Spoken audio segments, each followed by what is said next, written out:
নমস্কার। মাইকেল মধুসূদন দত্ত 1824 খ্রিস্টাব্দের 25শে জানুয়ারিতে যশোর জেলার সাগরদাড়িতে জন্মগ্রহণ করেন।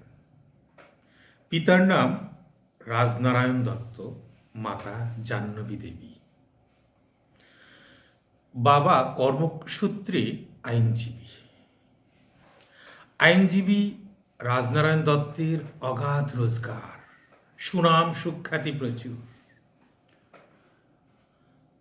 কলকাতায় তার জীবিকায় এত টাকা, তিনি একে একে অনেক জায়গা জমি সম্পত্তি কিনলেন।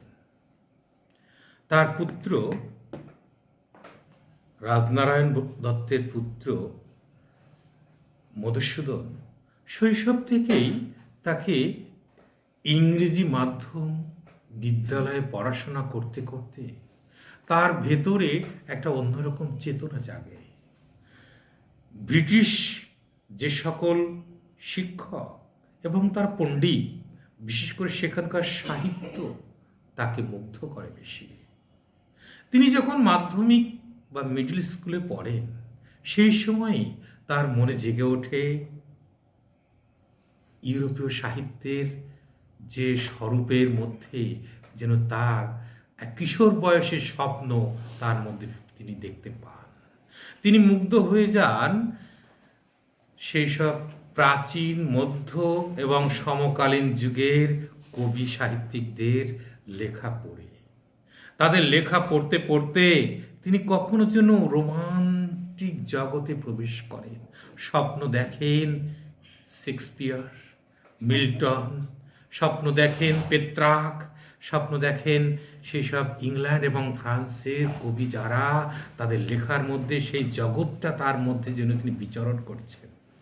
এই বিচরণ করতে করতে তার ভেতরে কিশোর মনে স্বপ্নের উদয় হয়। তিনি দেখেন ইউরোপীয় সাহিত্যে যে সমস্ত নায়িকা চরিত্র, সুন্দরী চরিত্র তাকে মুগ্ধ করে। তিনি নীলনয়নার স্বপ্ন দেখেন। নীলনয়নার স্বপ্ন দেখে তিনি মনে করেন বড় হয়ে তিনি ইংল্যান্ডে যাবেন, স্বপ্নের জগৎ তার, ফ্রান্সে যাবেন, সেখানে তিনি নীলনয়নার পানি গ্রহণ করবেন, তাকে বিয়ে করবেন জীবনসঙ্গী হিসাবে। কলকাতায় যখন পড়াশোনা করছেন, তখন রাজনারায়ণ দত্তের ছেলে যে কত আভিজাত্যপূর্ণ এবং তার ভিতরে যে একটা বড় ইংরেজ, বড় বাঙালি, বড় মনুষ্যত্ব কাজ করছে, সেটা দেখে অনেক সময় মনে হতো এটা বুঝি কোনো অন্যরকম একটা বিলাসিতা। আসলে নয়। তিনি সাজ পোশাক এবং জীবনযাত্রায় পরিশীলিত এবং পরিষ্কার পরিচ্ছন্ন এবং রুচি মার্জিত সম্পন্ন এক নতুন স্টাইল এবং শৈলীর প্রচলন করেন। অর্থাৎ বাঙালি যুবক যারা এতদিন ধরে যে গ্রাম্য জীবনচর্যা এবং এতদিন যে ভারতীয় সংস্কৃতির মধ্যে যে কলুষতা, তা থেকে মুক্ত হতে পারেনি, কিন্তু ভারতীয় সংস্কৃতি কে ভালো করে তারা পৃথক করে উপলব্ধি করতে পারেনি, কিন্তু তিনি প্রথম ভারতীয় সংস্কৃতিকে উপলব্ধি করতে পারলেন, আবার ইউরোপীয় সংস্কৃতিকেও তিনি দেখলেন। এই দুটো সংস্কৃতিকে তিনি পৃথকভাবে দেখে কলুষতাপূর্ণগুলোকে বর্জন করে যথার্থ, যা সত্য, যা আমাদের কল্যাণকামী, যা আমাদের যুগোপযোগী, যা আমাদের জন্য রুচি এবং মার্জিত করে তোলার পক্ষে সহায়ক, সেদিকে তিনি এগিয়ে গেলেন। মধুসূদনের বয়স যখন 16-র কাছাকাছি, 10ম শ্রেণীর ছাত্র, মধুসূদনের জীবনযাত্রা দেখে বাবা চিন্তিত রাজনারায়ণ দত্ত। তিনি ভাবলেন এ ছেলে যে স্বপ্ন দেখছে, না জানি কবে খ্রিস্ট ধর্ম গ্রহণ করে ইউরোপে না চলে যায় এবং কোনো খ্রিস্টান ইউরোপীয় রমণীকে বিয়ে করবে, তাতে মুশকিলে পড়ে যাব। তোমরা জানো মধুসূদন দত্ত যে সময় জন্মেছিলেন, সে সময় বিবাহ খুব কম বয়সে দেওয়া হতো। স্বয়ং বিদ্যাসাগরের বিয়ে হয়েছিল 14 বছর বয়সে এবং মধুসূদনের বিয়ে দেওয়ার জন্য 15 থেকে শুরু হয়ে গেল তার বাবার তোড়জোড়। মধুসূদন ভুল বুঝতে শুরু করলেন বাবাকে। তিনি ভাবলেন যদি তিনি খ্রিস্ট ধর্ম গ্রহণ করেন তাহলে তার সামনে দুটো স্বপ্ন জগৎ রয়েছে। সেই সময় খ্রিস্টান মিশনারি পাদ্রীরা তাকে ভুল বুঝিয়েছিলেন যে তুমি যদি খ্রিস্ট ধর্ম গ্রহণ করো তোমাকে ইংল্যান্ডে নিয়ে যাব আমরা, ইংল্যান্ডে গিয়ে তুমি তোমার স্বপ্ন পূরণ করবে এবং ইংল্যান্ডে গিয়ে তোমার যা কিছু আশা আকাঙ্ক্ষা পূরণ করবে সব খরচ আমরাই দিব। মধুসূদন ভাবলেন তাহলে তো অনেক সুবিধা, বাবা আমাকে জোর করে বিয়ে দিতে চান, খ্রিস্ট ধর্ম গ্রহণ করলে বাবা আমাকে বিয়ে দিতে পারবেন না, আমি তখন খ্রিস্টান হয়ে যাব, বাবা তখন হিন্দু মতে আর কোনো মতে বিয়ে দিতে পারবেন না, আর এক খ্রিস্ট ধর্ম গ্রহণ করলে আমি অকালে বিয়ে করতে হবে না, বিবাহ রোধ হবে, আমার ভবিষ্যৎ জীবন যেখানে বিয়ে না করে আমি বড় হতে চাই, বড় বিখ্যাত কবি এবং সারা পৃথিবী ঘুরতে চাই, ইংল্যান্ড ফ্রান্স সব দেখতে চাই, তাহলে আমি খ্রিস্ট ধর্ম গ্রহণ করলে বাবার বিবাহ থেকে আমি নিস্তার পাবো, ইংল্যান্ডে যাব, ফ্রান্সে যাব এবং আমার স্বপ্নের দেশগুলো বিচরণ করে সেখানে আরও সুশিক্ষিত হয়ে পরে নীলনয়নাকে লাভ করব আমি। এই স্বপ্ন নিয়ে তিনি চিন্তা করলেন। আসলে কিশোর বয়স, একজন 10ম শ্রেণীর কিশোর বয়স্ক ছেলে, এর বেশি সে তার মধ্যে যুক্তি আসতে পারে না। আজকে আমরা পরিণত বয়সে যদি সেই বিষয়টা নিয়ে আমরা যুক্তি দিয়ে চুলচেরা বিশ্লেষণ করি, তখন যদি বলি মধুসূদন ভুল করেছিলেন, এটা ঠিক হয়নি। আমি প্রশ্ন করি 19বিংশ শতাব্দীর প্রথমার্ধ সেটা, আজকে 21বিংশ শতাব্দী দাঁড়িয়ে তুমি বিচার করছো, তুমি 10ম শ্রেণীতে তুমি যদি এইরকম একটা কাজ করতে, এর চেয়ে বেশি ভুল করতে মধুর চাইতে, করেও থাকো তোমরা, আমরাও করে থাকি। সুতরাং সেই হিসাবে মধুসূদন দত্ত অনেক প্রগতিশীল, অনেক কিছু অ্যাডভান্স চিন্তা করতেন, কিন্তু তার মধ্যে এটা তার ছিল একটা ছোট্ট ত্রুটি মাত্র, যেটা না বোঝা, অর্থাৎ ঠিকঠাক তিনি বুঝতে পারেননি যে বিশ্বাসঘাতকতার শিকার হবেন এবং তাকে ভুল বোঝানো হয়েছে, এটা তিনি তখন বুঝতে পারেননি। কারণ আশেপাশে খ্রিস্টান মিশনারিরা এইসব ধর্ম প্রচারের সময় তারা বিভিন্ন জনকে জমি দিয়েছে, টাকা দিয়েছে, ইংল্যান্ডে নিয়ে গেছে, পাদ্রী বানিয়েছে, এগুলো তিনি দেখেছেন। জানো, মধুসূদন যখন খ্রিস্ট ধর্ম গ্রহণ করলেন তারপরে মেদিনীপুরে দীর্ঘদিন পাদ্রীর কাজও করেছিলেন তিনি খ্রিস্টান মিশনারিতে। তারপর এই সময় একটা সুযোগ এলো,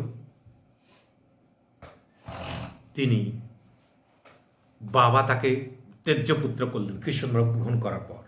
বাবা মনের দুঃখে, এত প্রভাবশালী আইনজীবী, তিনি মনের দুঃখে ভেঙে পড়লেন।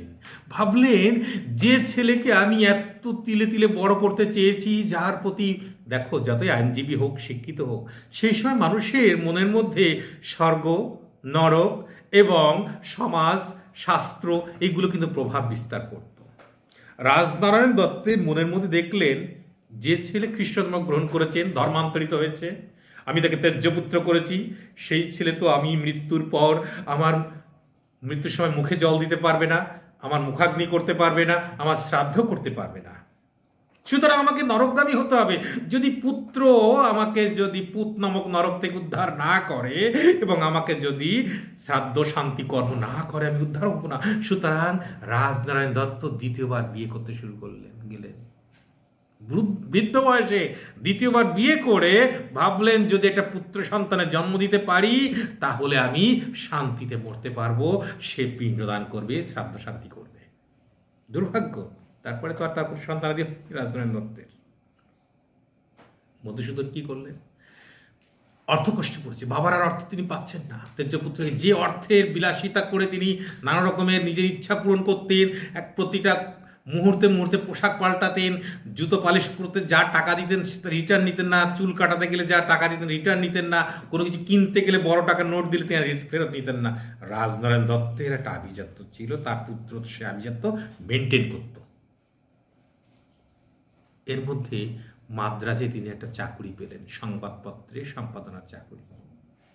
মাদ্রাজে সেখানে গিয়ে সংবাদপত্রের সম্পাদনা চাকুরি করতে করতে তিনি তখন এখানে বসে লিখছেন সাহিত্য। তিনি লিখলেন এখানে বসে,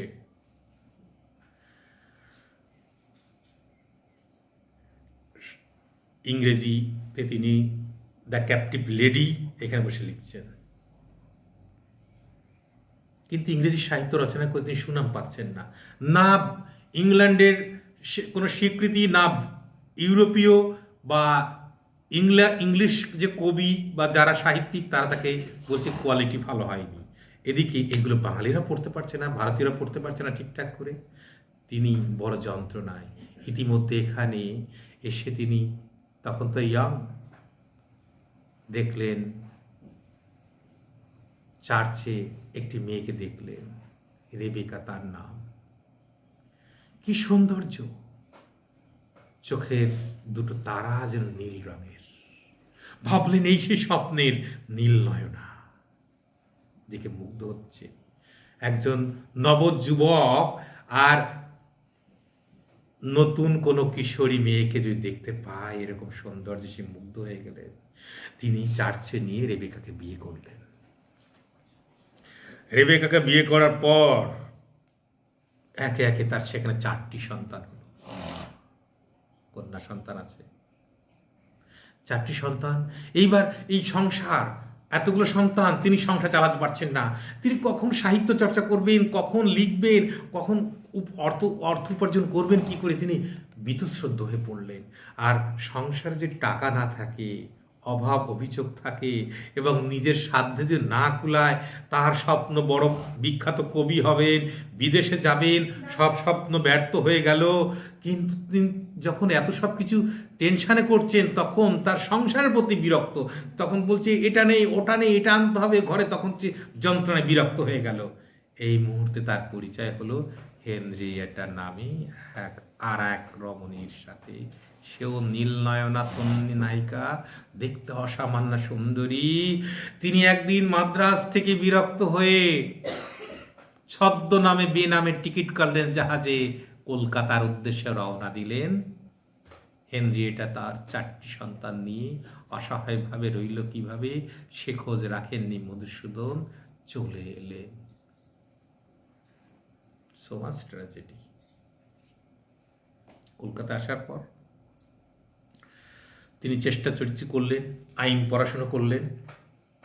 পড়াশুনো ডিগ্রি অর্জন করার পর ব্রিটিশ তাকে কিন্তু, এদেশে কিন্তু যারা পড়াশুনো করত তার যোগ্যতা অনুযায়ী তাকে চাকরি দিত না। তার যে যোগ্যতা তার চেয়ে একদম অধস্তন চাকরি তাকে দিত। সেই যন্ত্রণায় চাকরি তিনি পান না, বেকারত্বের যন্ত্রণা ছটফট করছেন, অর্থ উপার্জন নেই। আর বাবা ত্যায্যপুত্র করেছে, বাবার সম্পত্তি কিছু পাচ্ছেন না। সেটা নিয়েও আইন করে অনেক লড়াই করছেন সে সম্পত্তি পাওয়ার জন্য, সেদিকেও তার সময় নষ্ট হচ্ছে। তিনি এই সময় বেলগাছিয়ার রাজা ঈশ্বরচন্দ্র সিংহের বাড়িতে যাতায়াত করতেন। ঈশ্বরচন্দ্র সিংহের ওখানে একবার তিনি নাটক দেখলেন। সে নাটক দেখে তার খুব খারাপ লাগলো। রাধাকৃষ্ণের প্রেমলীলা নিয়ে অশ্লীল সমস্ত সংলাপধর্মী, আমরা যেটা সাধারণত গ্রামে লেটো বা নেটো বলে থাকি, এইসব নাটক দেখে তিনি বিরক্ত হয়ে গেলেন। তিনি বললেন, অলিক্কু নাট্য রঙ্গে মজে লোক রারে বঙ্গে, নিরখিয়া প্রাণে নাহি সয়। অলৌকিক সব কুৎসিত নাটকের রঙ্গ তামাশায় মেতে আছে এর আর বঙ্গের লোক। তিনি ফিরে এসে ঈশ্বরচন্দ্র সিংহ তখন বলছেন, তাহলে ঠিক আছে, তুমি ভালো একটা নাটক লেখো দেখি। উনি কষ্ট করে লিখলেন শর্মিষ্ঠা, লিখে মঞ্চস্থ করার জন্য দিলেন। শর্মিষ্ঠা নাটকটায় দেবযানী এবং যযাতির যে উপাখ্যান, মানে দণ্ড হিসাবে দেবযানী রাজকন্যা, দেবযানী হচ্ছে শুক্রাচার্যের মেয়ে, শর্মিষ্ঠাকে রাজকন্যা। কিন্তু যেহেতু কোনো রকমের 2 সখীতে ঝগড়া হওয়ার পর একজন কুয়োয় পড়ে যাওয়ার পর, ফেলে দেওয়ার পর তাকে উদ্ধার করেনি বলে গুরুদেবের নির্দেশে দেবযানীর সঙ্গে বিয়ে হয় রাজা যযাতির। আর দাসী হিসাবে শর্মিষ্ঠা আসে। যথার্থ শর্মিষ্ঠা তো রাজকন্যা। যতই বিবাহিত স্ত্রী হোক, রাজকন্যার প্রতি তার মুগ্ধতা ছিল রাজার, সেই জন্যে সে সেখানেও মুগ্ধ হয়, তারও সন্তান হয়। এই যে টানা পড়েন, 2 রমণীর টানা পড়েন, রাজার মধ্যে যে টানা পড়েন, এটা আমরা দেখতে পাবো মধুসূদন দত্তের ব্যক্তি জীবনের। রেবেকা হেনরিয়েটার একটা নিয়ে কিনা টানা পড়ে তার। তোমরা জানো হেনরিয়েটার সঙ্গে কিন্তু তার বিয়ে হয়নি, সারা জীবন লিভ টুগেদার ছিলেন। বলতে পারো সেই সময়ে সারা পৃথিবীতে লিভ টুগেদারের নিদর্শন নেই বলা যায়। মধুসূদন দত্ত কতটা প্রগতিশীল, আজকে একবিংশ শতাব্দীতেও তোমার লিভ টুগেদার করতে গেলে সাহস থাকে না অনেকেরই, থাকে অনেকেরই নেই, লিভ টুগেদার আছেন তিনি। তা সত্ত্বেও তাকে ঈশ্বরচন্দ্র বিদ্যাসাগর থেকে শুরু করে ডিরোজিয়ান যে সমস্ত তার বন্ধুরা ছিল তারা তাকে ত্যাগ করেনি, তারা তাকে কলঙ্কিত করেনি, তারা তাকে কোনো সময় খারাপ চোখে দেখেনি।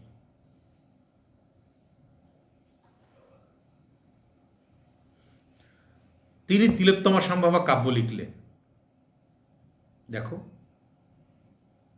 ব্রহ্মার তৈরি করা তিলোত্তম বস্তু নিয়ে তিলোত্তমা সম্ভবা কাব্য লিখলেন। সেই তিলোত্তমাকে বলো, দুই ভাই, তাদের মধ্যে এত মিল ছিল, দুই অসুর, যে তাদেরকে কেউ মারতে পারছিল না দেবতারা। যদি দুই ভাইকে মারে তবেই তারা মরবে, আর নইলে কোনো কারক দ্বারা তাদের মৃত্যু নেই। এমন আর সুন্দরী তৈরি করে দিল, সুন্দরী দুই ভাইকে মুগ্ধ করলো। কিন্তু দুই শর্ত দিল, আমি দুই ভাইয়ের এক ভাইকে বিয়ে করব, তোমরা লড়াই করো, যে জিতবে তাকেই বিয়ে করব। এই শর্তেই দুই ভাই লড়াই করতে করতে, কেউ তো কম নয়, দুই ভাই লড়াই করতে করতে দুই ভাই মারা গেল, তিলোত্তমা বেঁচে গেল। চক্রান্তের শিকার।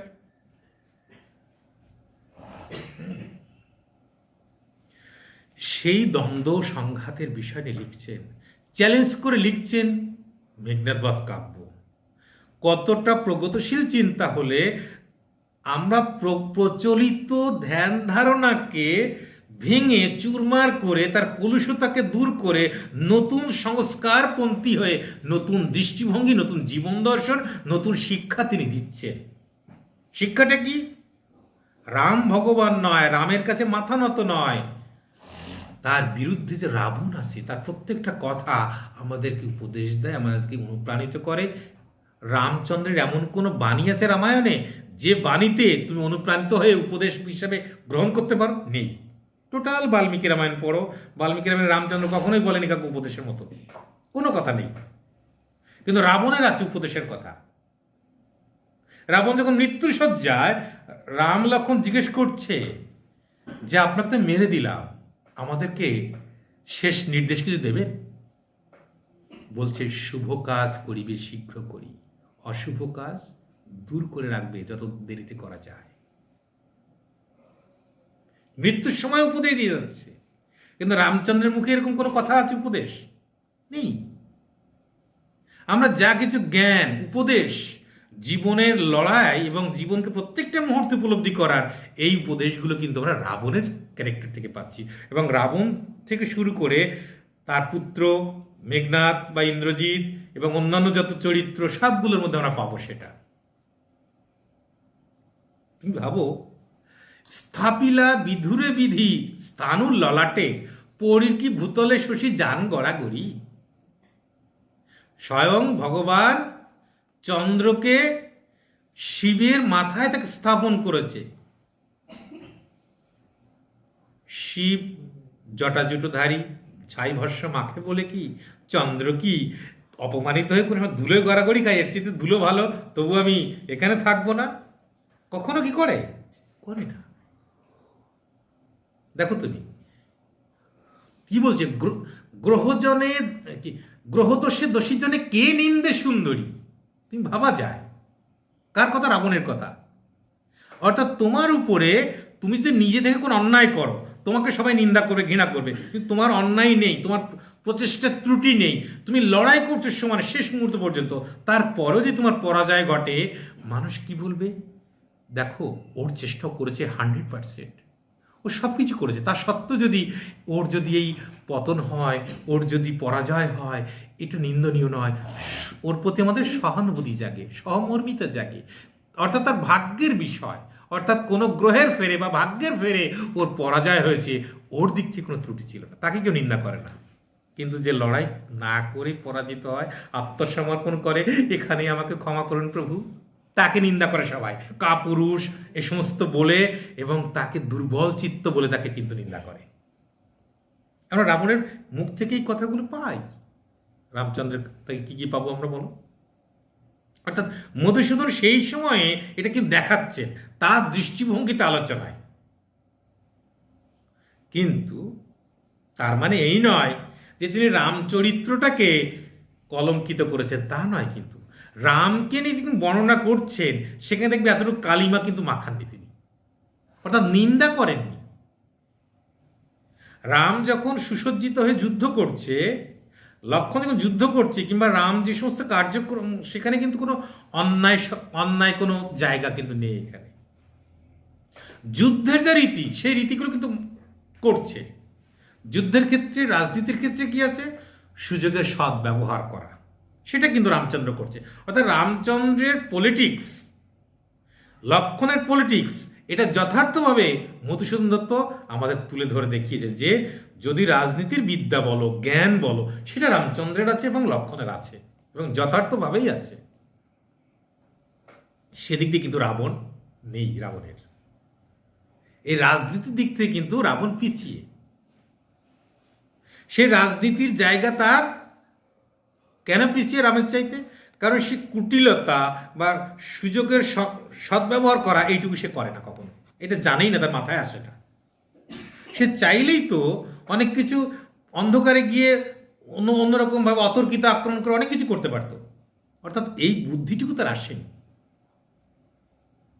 তার মানে এই নয় সে যে বলছে যে না, আমি তাকে অতর্কিত আক্রমণ করব না, কিংবা আমার অর্থাৎ এই বিষয়ে তার মাথায় কোনো চিন্তার উদ্রেক হয়নি যে করা উচিত অনুচিত, দ্বন্দ্বও নেই। কোনো আছে?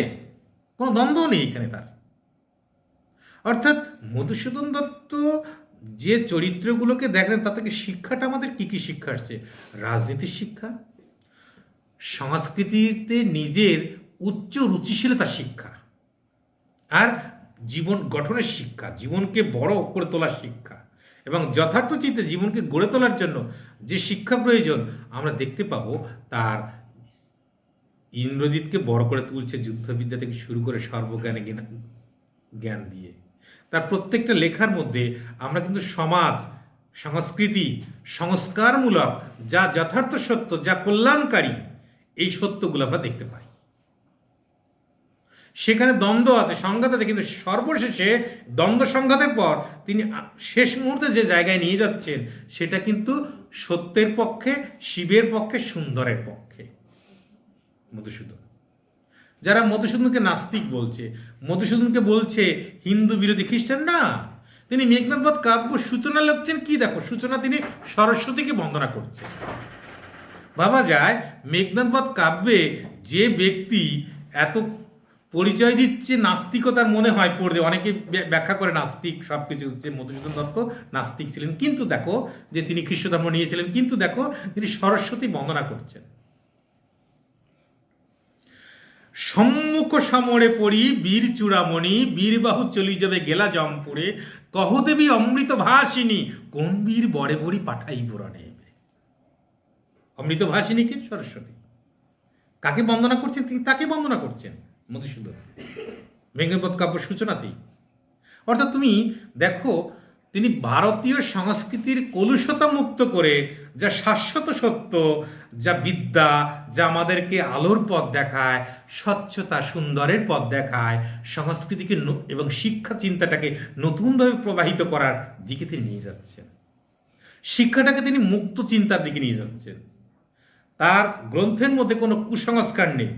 এই যে গ্রহদোষে দোষী জানেন কে নিন্দে সুন্দরী বলার পরও কিন্তু এই বলছে না যে আমি গ্রহের দ্বারা আক্রান্ত হচ্ছি, সুতরাং আমার ভাগ্যের উপর নির্ভর করছি না। প্রচেষ্টাকে তিনি চালাচ্ছেন, ভাগ্যের দোহাই দিয়ে কিছু করছেন না। তার চেষ্টাটা শেষ মুহূর্তের মধ্যে লড়াই তিনি চালিয়ে যাচ্ছেন সর্বক্ষেত্রে। জীবনযাপনে তুমি বলো তো, একে কি বলে সভ্যতা? কালীনাথ চরিত্রটা মধুসূদন দত্তের ব্যক্তিগত জীবনের চরিত্র নয় কি? এটা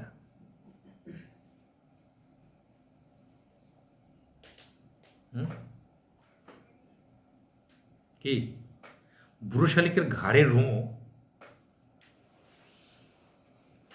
সেই সময় সমাজের শুধু চরিত্র বিস্তার নয়, তিনি নিজের পরিবার থেকে বাঙালি সমাজকে চোখে আঙুলে দেখিয়েছে। আমরা এই যুগে একবিংশ শতাব্দী দাঁড়িয়েও দেখি কোনো বয়স্ক লোক, তার বয়স্ক সংসারী বিবাহিত লোক, তার নজর থাকে কুৎসিতভাবে নারীদের প্রতি। বিভিন্ন ধরনের টাকা থাকলে সেই টাকার বিনিময়ে, ক্ষমতার বিনিময়ে নানা রকমের অশালীন কাজকর্ম তিনি গোপনে করার চেষ্টা করেন। আজকেও সেটা সত্য। সেই সময় বেশি হতো জমিদার শ্রেণীর বিত্তবানদের মধ্যে। আজ হয় না? আজও হয়। টাকা থাকলে হয়, ক্ষমতা থাকলে হয়।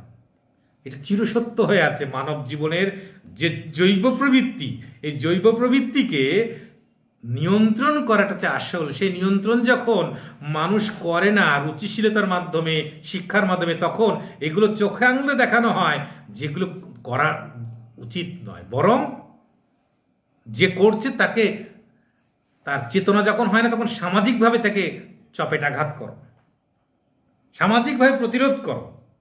তাকে আইন আদালতে নিয়ে আর তিনি কথা বলেননি, তিনি সামাজিকভাবে প্রতিরোধ করে তাকে সংযত করার চেষ্টা করেছেন। অর্থাৎ সমাজের যে কলুষতা দূর করা এবং যথার্থ নৈতিক শিক্ষা এবং মূল্যবোধের শিক্ষায় শিক্ষিত করতে গেলে সমাজকে সচেতনভাবে ঠিক সময় কাজ করতে হবে। ঠিক সময় যদি কাজ না করা যায় তাহলে কিন্তু সম্ভব নয়। মধুসূদন দত্তের এই যে প্রচেষ্টা, তার ভেতরে যে প্রবল আবেগ, প্রবল গতি, এটা আমরা শুধু বাঙালি সমাজকে নয়, মেঘনাদবধ কাব্য এবং তার লেখাগুলো এটা মনে রেখো, তার দ্বারা প্রভাবিত হয়ে পরবর্তীকালে বহু লোকে কাব্য শুধু বাংলাতে লিখছেন না, মণিপুরি থেকে শুরু করে গুজরাটি, মারাঠি, হিন্দি, ওড়িয়া, ভারতবর্ষের বহু ভাষায় এটা অনুবাদ শুরু হয়েছে এবং তার দ্বারা প্রভাবিত হয়ে বহু সাহিত্য সমৃদ্ধি লাভ করেছে। চিন্তা চেতনাকে সমৃদ্ধি দিয়েছে সেই সব দেশের সাহিত্যিকরা, সেই সব রাজ্যের ভাষাভাষী সাহিত্যিকরা। অর্থাৎ শুধুমাত্র বাঙালি চেতনাই নয়, নবজাগরণের যদি বলা যায় পৃষ্ঠপোষক এবং প্রাণপুরুষ মধুসূদন দত্তের সামনে দাঁড়ানো কঠিন অন্য কারণ নবজাগরণ মানে শিক্ষা লাভ করে একটা স্কুল খোলা নয়। নবজাগরণ মানে শিক্ষা লাভ করে নিজের ডিগ্রি দেখে বড় চাকরি করা নয়। নবজাগরণ করা মানে আমি দেশীয় সংস্কৃতিকে মুছে দিয়ে আমি গোমাংস ভক্ষণ করলাম আর একটু মদ্যপান করলাম, একটু ব্রিটিশ পোশাক পরে বেড়ালাম, এটাকে নবজাগরণ বলে না। মধুসূদন দত্ত দেখালেন পোশাক নয়, অন্তর্জগতের চিন্তা চেতনার নবযুগ আনাটাই চারশো। এই চিন্তা চেতনার নবযুগ এনেছেন বলেই দেখো তার লেখার মধ্যে যে ব্যক্তি ইংরেজি সাহিত্যে, ফরাসি সাহিত্যে পণ্ডিত, সেই ব্যক্তির লেখার মধ্যে ভারতীয় সংস্কৃত ভাষা, ভারতীয় অন্যান্য ভাষা, বাংলা ভাষার শব্দে পরিপূর্ণ। চাইলে তো আমরা দেখতে পারি যে ব্যক্তি আরবি পার্সি ভাষার প্রভাব দিয়ে আরবি ভাষী শব্দ প্রচুর প্রয়োগ করেন, রামমোহন যেটা করেছেন, বিদ্যাসাগরের মধ্যেও আছে, কিন্তু তার চেয়ে বেশি সংস্কৃত শব্দ ব্যবহার করেছে সেই ব্যক্তি যে ব্যক্তি এই ভারতবর্ষকে ছেড়ে ইউরোপে যাওয়ার পক্ষে ছিলেন। ইউরোপীয় সাহিত্যের প্রতি যার সবচেয়ে টান বেশি, কিন্তু সেই ব্যক্তি ধর্ম পর্যন্ত ত্যাগ করেছিলেন। কিন্তু যদি তার লেখাগুলো আমরা পড়ি, কোনো সময় মনে হবে না মধুসূদন দত্ত খ্রিস্ট ধর্মের পক্ষে একটা শব্দ লিখেছেন, খ্রিস্টের পক্ষে একটা শব্দ লিখেছেন, কিংবা তিনি ইউরোপীয় শব্দ দিয়ে আমাদেরকে ভরিয়ে দিয়েছেন, তা করেননি। তিনি বরং ভারতীয় ভাষাকে আন্তর্জাতিক স্তর শুধু নয়, একেবারে আধুনিকতার পরাকাষ্ঠায় নতুন রূপে পরিবেশন করেছেন। ভাবা যায় শেক্সপিয়ার, পেত্রাকের যে স্টাইল বাংলা ভাষায় কেউ কোনোদিন কল্পনা করতে পারিনি হতে পারে। তিনি সেই বাংলা শব্দের যে কত শক্তি, বাংলা ভাষার যে কত শক্তি, ভারতের সংস্কৃতির যে কত শক্তি, ভারতীয় চিন্তা চেতনার যে কত শক্তি, সেটাকে তিনি নতুন করে পরিবেশন করলেন আমাদের সামনে। বাঙালি যদি বলো, ভারতীয়রা যদি বলো, সাহিত্য, চেতনা, শিক্ষা, সংস্কৃতিতে যে নতুন একটা প্রগতির যুগ তৈরি করলেন, এবং সে প্রগতির মধ্যে সরাসরি কাউকে আঘাত করা নয়, কাউকে হিংসা করে নয়, যে ব্রিটিশ বয়কট করব, বর্জন করবো, এটা নয়। নিজের যা শক্তি তার দ্বারা শক্তিশালী হয়ে উঠলেন, নিজের ভাষাকে বড় করে পরিবেশন করলেন, নিজের ভাষার শক্তিকে এমন করে তার বিস্ফোরণ ঘটালেন, প্রকাশ ঘটালেন যে তুলনা নিজেকে করতে হলো না, কাউকে ছোট করতে হলো না, আপনা আপনি আমি বড় হয়ে উঠলাম। সে বড় হওয়াটা এমন, বাকি সমস্ত ভাষাভাষী, ইউরোপীয় বলো অন্যান্য ভাষাভাষী বলো, তারা নিজেরাই প্রমাণ পেয়ে গেল যে ভারতীয় ভাষা, বাংলা ভাষা, সংস্কৃত শব্দের শক্তি কত বেশি। সুতরাং ভাষা শিক্ষা এবং সাহিত্য রচনার যে একটা শিক্ষা দরকার হয়, সকলেই যে সাহিত্যিক নয়, সকলেই সাহিত্য রচনা করতে পারেন না, তার যে একটা মৌলিক শিক্ষা প্রয়োজন, সেই শিক্ষা প্রত্যক্ষভাবে তিনি কারো কাছে শেখেননি, কিন্তু নিজের প্রচেষ্টায় তিনি বাঙালিকে শিখিয়ে গেলেন, ভারতীয়কে শিখিয়ে গেলেন যে চাইলে আমরা সর্বশ্রেষ্ঠ হতে পারি আমাদের ভাষা দিয়ে, আমাদের শব্দ দিয়ে, আমাদের চেতনা দিয়ে, আমাদের সংস্কৃতি দিয়ে, আমাদের কলুষতা দূর করে আমরা আমাদের ভাষা সংস্কৃতিকে নিন্দা করে তাকে বর্জন করব না। ইয়ং বেঙ্গল যারা কি করেছিল, ভারতীয় সংস্কৃতি কুসংস্কারাচ্ছন্ন এই শব্দে বর্জন করে তারা ইউরোপীয় প্রভাবে প্রভাবিত হচ্ছিল, কিন্তু তিনিও তো সেই ইয়ং বেঙ্গলের কাছাকাছি ছিলেন, তাদের বন্ধুত্ব তো তাদের ছিল তার, কিন্তু তিনি কি করলেন, ইউরোপীয় মদ খাচ্ছেন, পোশাক পরছেন, চিন্তা চেতনায় বাঙালি তথা ভারতীয় তিনি। এখানেই পার্থক্য। অর্থাৎ তার বহির্সত্তা পৃথিবী জুড়ে আছে, পাশ্চাত্য জুড়ে আছে, অন্তঃসত্তা ভারতীয়ত্ব, বাঙালিত্বকে তিনি বিকশিত করে মহিরুহের মতো সবাইকে নতুন করে আশ্রয় দেওয়ার চেষ্টা করলেন। সে সাহিত্যের শাখায় শাখায় নতুন ফল ফুলে উঠল, যে ফল দেখে বাংলা সাহিত্যকে কেউ ক্ষুদ্র বলতে পারবে না, হীন বলতে পারবে না, কুসংস্কারাচ্ছন্ন বলতে পারবে না, এবং কলুষতায় পূর্ণ বলতে পারবে না, অশ্লীলতা বলতে পারবে না, বরং এই অশ্লীলতা দূর করে, মানে সব কিছুকে দূর করে নতুন রূপ দান করলেন তিনি। নাট্য সাহিত্য, কাব্য সাহিত্য এবং সনেট বলো, ছোট কবিতা বলো, এ মধুসূদনের অবদান ভারতীয় সাহিত্যে এবং বাংলা সাহিত্যে দুটো ক্ষেত্রেই নতুন শিক্ষা দিলেন।